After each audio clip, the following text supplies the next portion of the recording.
Kitchen Telugu. ఈ రోజు recipe sweet item. అందరికి తెలిసిన విషయం కదండి. ఈ రోజు శుక్రవారం అమ్మవారికి ప్రసాదంగా ఈ రోజు శనగపప్పు పాయసం తయారు చేసే విధానం షేర్ చేయబోతున్నాను. చాలా అంటే చాలా టేస్ట్ గా ఉంటుంది.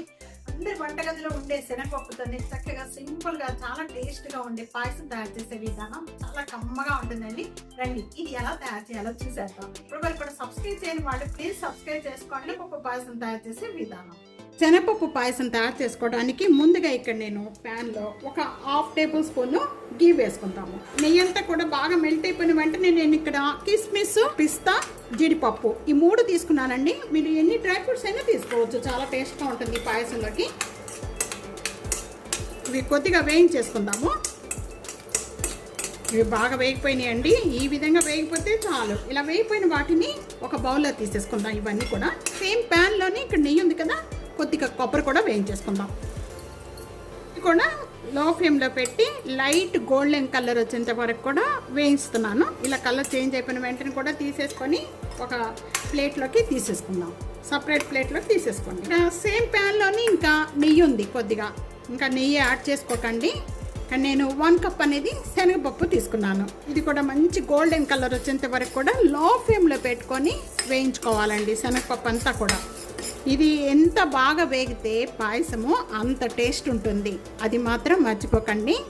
లేకపోతే పచ్చి స్మెల్ వస్తుంది. పాయసం మనం తినేటప్పుడు అసలు కమ్మగా ఉండదు. ఈ వేగుతున్నలోనే మనకి ఏంటంటే ఎంత వేగితే అంత కమ్మగా ఉంటుంది పాయసం. ఈ కలర్ వచ్చేంత వరకు కూడా ఇలా వేయించుకోవాలండి. ఇలా వేగిపోయిన శనగపప్పు అంతా కూడా తీసేసి సపరేట్ చేసేద్దాం. స్టవ్ బంద్ చేసేసుకొని శనగపోయిన శనగపప్పులో ఇది చల్లారిపోయిన వెంటనే కూడా కొద్దిగా వాటర్ పోసేసుకొని ఒక 2 టైమ్స్ వరకు కూడా బాగా క్లీన్ చేసేసుకోండి. ఇలా శనగపప్పు అంతా కూడా నేను కుక్కర్లో వేసేస్తున్నాను. 1 కప్పు శనగపప్పుకి 3 కప్స్ అనేది వాటర్ యాడ్ చేసేసుకుందాం. ఇలా వాటర్ యాడ్ చేసేసుకొని ఒక 5 విజిల్స్ వచ్చే వరకు కూడా కుక్ చేసుకోవాలి. ఇప్పుడు చల్లారిపోయిన వెంటనే ఇప్పుడు ఓపెన్ చేద్దాం. ఈ పప్పు అంతా కూడా ఈ విధంగా బాగా మెత్తగా అయిపోయింది. ఈ విధంగా బాగా మెత్తగా అయిపోయిన పప్పునంతా కూడా బాగా మెత్తగా మెదుపుకోవాలి. ఈ విధంగా మెత్తగా మెదుపుకున్న పప్పుని ఇప్పుడు మనం పాయసం ఎలా పెట్టుకోవాలో చూసేద్దాం. పాయసం తయారు చేసుకోవడానికి ఇక్కడ నేను ప్యాన్లో మనం 1 కప్పు తీసుకున్నాం శనగపప్పు. 1 కప్ అనేది నేను బెల్లం వేసేస్తున్నానండి. 1 కప్పు బెల్లానికి 1 కప్ అనేది వాటర్ పోసేసుకుందాం. మీరు స్వీట్ ఎక్కువగా తినేవాళ్ళు అయితే ఒక 1 టేబుల్ స్పూన్ ఎక్కువ వేసుకోవచ్చు అండి. బెల్లంతో పాటు షుగర్ కూడా అంతే సేమ్. 1 కప్ అనేది బెల్లం మెల్ట్ అయిపోతే చాలు, పాకం అవసరం లేదు. బెల్లం అంతా కూడా బాగా మెల్ట్ అయిపోయి చూస్తున్నారా ఇలా బబుల్స్ వస్తున్నాయండి. ఇలా బబుల్స్ వచ్చేటప్పుడు ఈ కుక్కర్లో పప్పు అంతా కూడా ఇప్పుడు యాడ్ చేసేసుకోవాలి. వాటర్ యాడ్ చేసేసుకొని ఈ పప్పులో వేసేసేద్దాం. ఇది కూడా ఇలాచీ పౌడర్ వేస్తున్నాను. ఇవి వేస్తున్నాను. వేయించుకున్న కొబ్బరి వేసుకొని కాచి చల్లార్చిన పాలు 1 కప్ అనేది యాడ్ చేసేస్తున్నాను.